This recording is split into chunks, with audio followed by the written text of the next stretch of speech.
In most commercial leases, the landlord is entitled to increase the rent on the market rent review date. However, what happens if the landlord misses the market rent review date?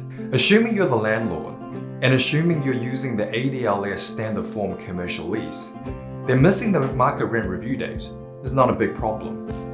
If the landlord's notice to the tenant to increase the rent is no later than 3 months after the rent review date, then the landlord can still backdate the rent increase to the start of the rent review date. After the tenant receives notice to increase the rent, the tenant has 20 working days to object to the new rent. And if the tenant doesn't object, then the new rent will start from the rent review commencement date.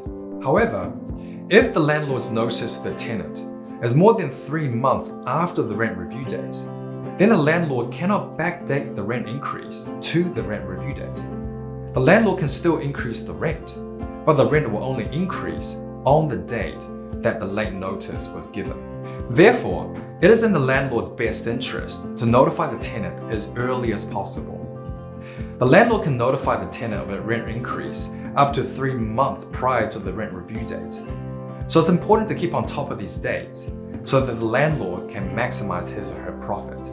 At Capstone Law, we use lease management software to keep track of rent review dates and lease renewal dates so that you'll never miss these critical dates on your leases.